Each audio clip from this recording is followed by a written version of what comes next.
Hi everyone, number one Marmaduke fan here, and this is a quick, spoiler-free review of the second Wreck-It Ralph movie. Ralph Breaks the Internet. Why they didn't go with Ralph Wrecks the Internet, I'll never know. I've seen the first movie twice, and now that I've watched the second time, I'm really impressed by the themes of the first Wreck-It Ralph movie. I think the second one, you could sum it up as saying it's an okay sequel. It's fun. I laughed a few times while watching it. I don't think it quite lives up to the depth of the original movie. So if you would like to see like a fun, funny movie that's thoroughly entertaining and visually splendid, I think Wreck-It Ralph 2 Ralph Breaks the Internet is a really solid family movie.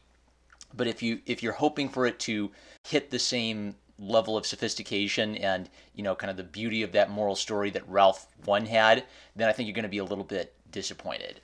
If you haven't seen Wreck-It Ralph 1, I would, because what I think that movie was rather than just like repeating the same Toy Story formula over and over again, like so many, like early Pixar movies did, what if X had feelings? What if toys had feelings? What if bugs had feelings? What if video game characters had feelings? Beyond just doing like video game jokes, they also told a story about a hero's journey where Ralph's just a normal guy who lost his stump thanks to eminent domain, and now he's a grumpy bad guy in a video game because of that. So he has a problem, he's unhappy with his life, and he goes on a journey to try to fix the problem in his life. And through that process, he sort of becomes a surrogate father to a little girl who has a similar problem that he has. So what I love about the original Wreck-It Ralph is it is about how being a father figure can transform a man into something better, into a selfless man.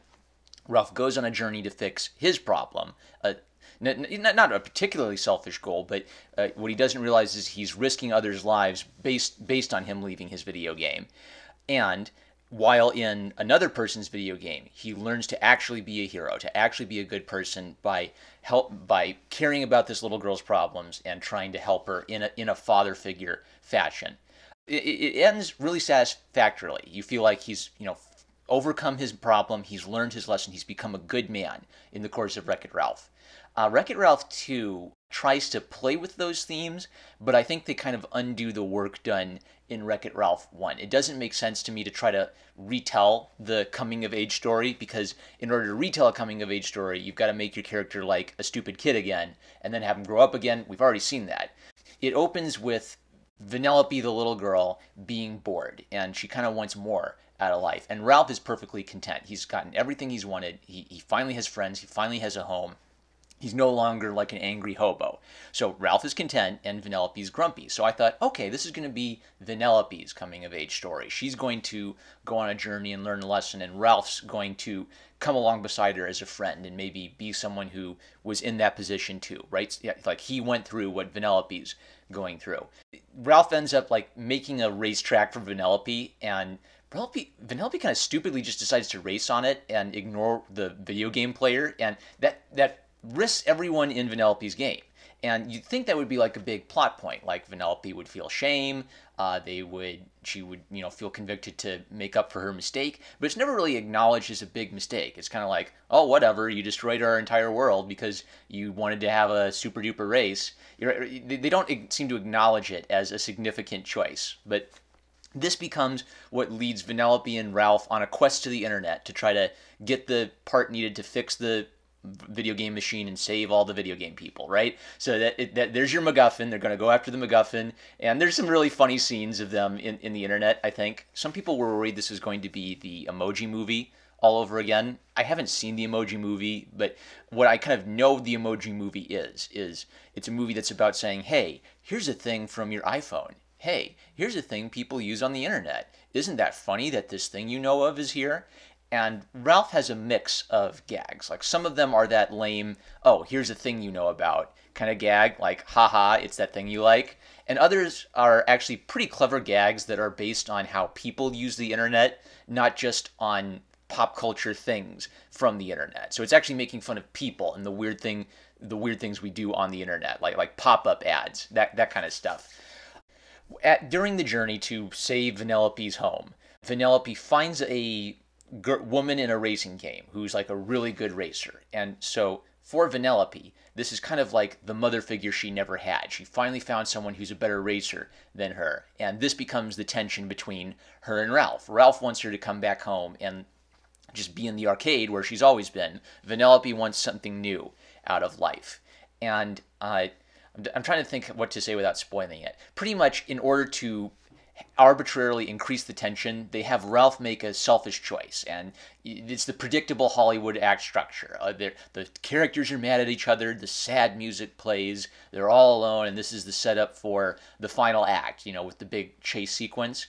And what I think Wreck-It Ralph did was it subverted the hero's journey story such that a child could understand it, but it didn't break you out and make you think about it too much. Like when Vanellope makes Ralph a cookie in Wreck-It Ralph, that's a really important symbol for Ralph because he's always wanted a medal. He's always wanted to be recognized as a hero, and then Vanellope recognizes him as a hero for helping her, right? And it's beautiful, right? It's this silly little sparkly cookie, but it's the symbol of Ralph becoming like a father figure.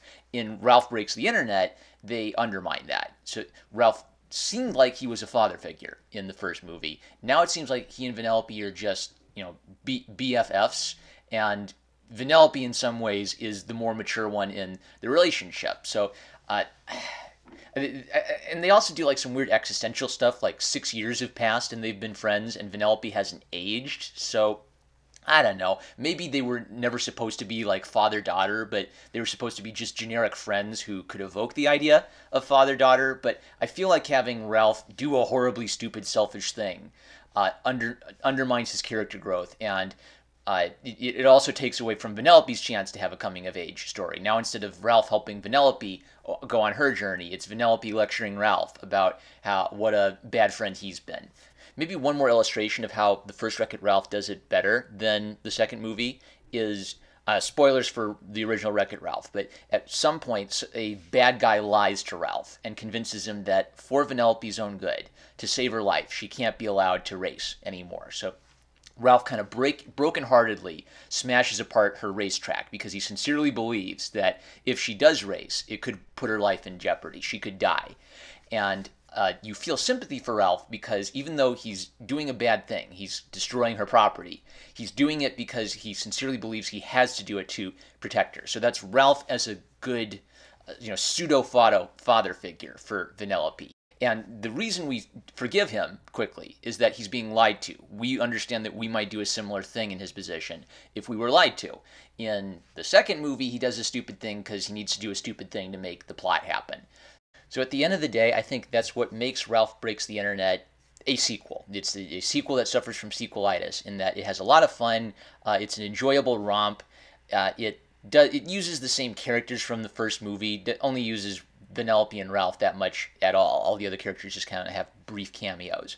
But it doesn't quite have the sophistication of the first one. Now, what I will say in its defense is when I was starting to get annoyed at the plot conventions, like, oh, they're mad at each other, then they sort of quickly forgive each other and get back to the task at hand. And I think the final act is really good, and big, beautiful, spectacular sequences help me forgive some dumb things in a movie. So I do think they did a good job of using the visuals and using kind of like the rush of the adventure to cover up for some of the dopey stuff in the second act.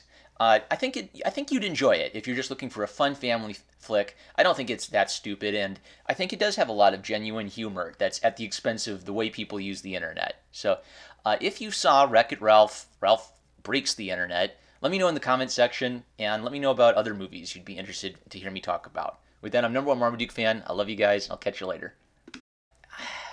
At the end of the day, I think that's what makes Ralph Breaks the Internet kind of a...